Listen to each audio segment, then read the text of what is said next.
Hello everyone and welcome to Dungeons & Drawgans. This story comes from the first campaign I ever DM'd. I intend to expand upon the adventures of these characters in the future, so first a little background about the campaign setting and the PCs.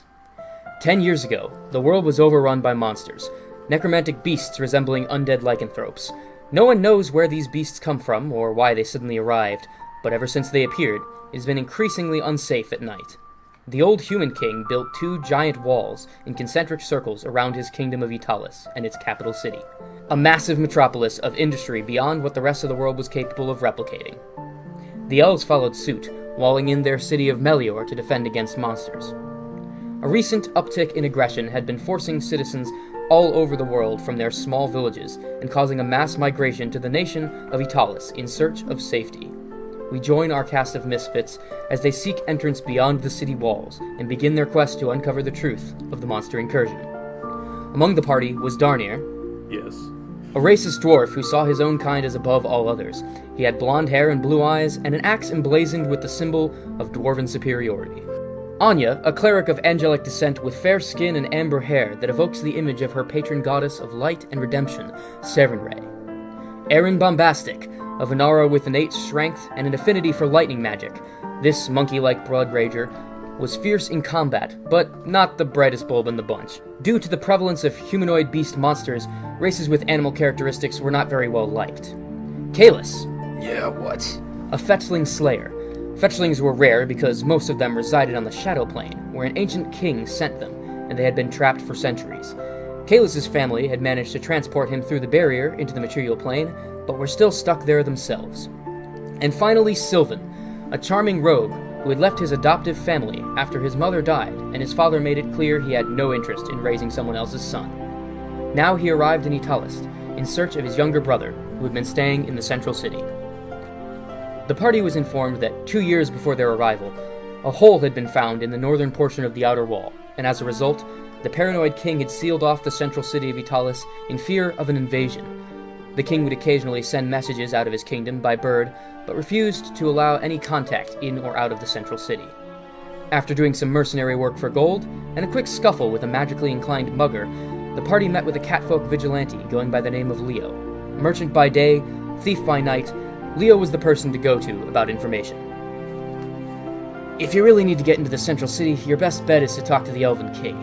He's a close ally of Italis, and if you can gain an audience with him, he may be able to help you out, Leo informed them, and he agreed to travel with them in order to try and lure out a bandit who he was trying to capture that had seemed to take an interest in the group.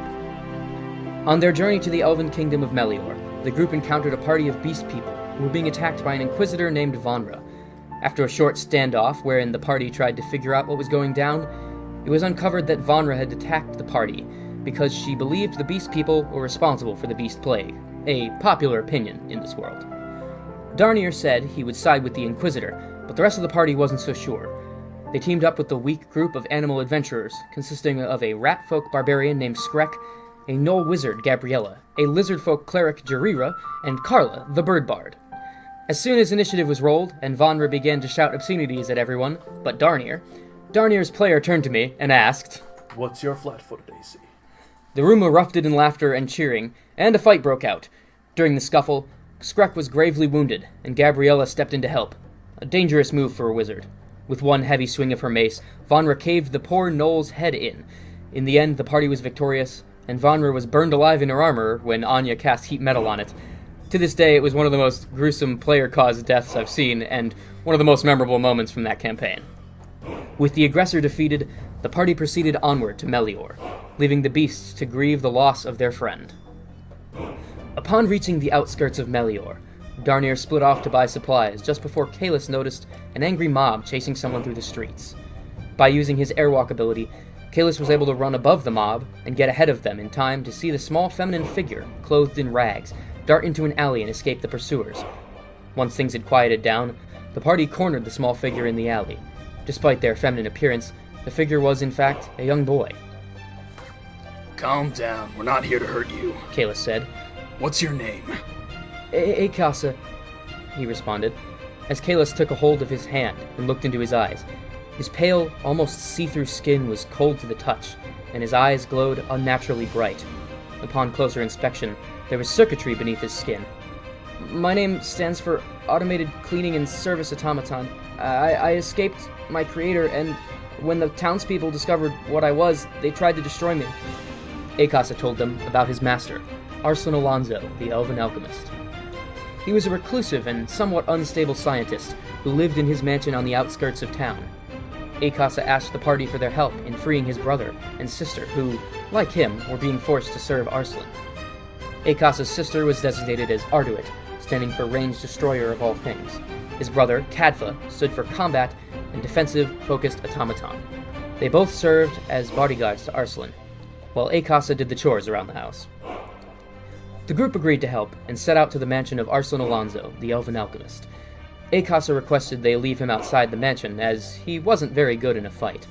A few traps and golem fights later, and the party found the door they believed led to Arslan's underground laboratory. Aaron stepped forward, cracked his knuckles, and tore the door right off its hinges, avoiding a fair portion of the dungeon with a lucky natural 20. By this point, the party was weary and injured from a self-destructing gold golem that they had tried to pull the valuable metal plates from. Aaron attempted to destroy the door and got another natural 20, smashing it into pieces so it couldn't easily be replaced. The group left with Akasa to rest and meet back up with Darnear. The next day, they returned and entered Arslan Alonso's lab. This time, Akasa joined them in the hopes of convincing his siblings to stand down. Beakers and test tubes lined the tables all over the large lab room. Bottles with all sorts of liquids, both helpful and harmful, sat strewn about the room, and none of them were labeled. At the end of the chamber, on a raised platform, stood Arslan Alonso, with Akasa's sister Arduit wielding a blunderbuss and rapier. In the center of the room was Kadfa, with twin gauntlets on his wrists that could combine into a shield. After a small argument, it became clear that Kadfa was not quite as eager to leave as Akasa, and Arduit was against the idea entirely, seemingly infatuated with Arslan. The party started to gang up on Kadfa, while Arduit and Arslan provided range support. Kadfa went down fairly quickly, and the team began looking for a way to get up to where Arslan was. In the meantime, Darnear cleaved off Kadfa's hands and took his unique shield gauntlets. Sylvan snatched a vial of red viscous liquid from one of the tables and made his way towards the platform as the others began to move in as well. Sylvan knew, thanks to a little mind game he'd played on Arslan Alonso earlier, that what was in the vial was not something he should drink. Once Arduit was knocked out, and Anya cast a spell to paralyze Arslan, Sylvan tried feeding the potion to him. What he discovered was that the substance was actually red honey, an extremely potent active ingredient in healing potions. Arslan broke out from the paralysis with a scream of pain as the sensation of every wound he'd ever taken filled his body all at once, and he entered a frenzied rage, knocking his assailants back. Eventually, they were able to put him down, decapitating him before he could do any more damage. The team tied up Arslan's two servants for questioning, and woke Kadfa first. At the sight of his missing hands, Kadfa grew angry. The questions began to roll out, but Kadfa wasn't buying the story that they were there to help, all things considered. The group insisted this was why they'd come. Anya even cast mending on his hands, and while this did put them back together, they never fully functioned again, constantly trembling and weak. The group turned to Arduit, rousing her to consciousness, and spoke with her. Immediately, she wanted to know what had happened to her master, and upon finding out he was dead, she tried to lash out at the group, but her hands were tied. "I'll kill you all for what you did," she shouted, "and I won't stop! You should just kill me right now!" Okay. Darnear said, and cut her head off, right in front of the others. Kadfa yelled out, "Was this your plan? Just to tie us up so you can torture us and kill us?"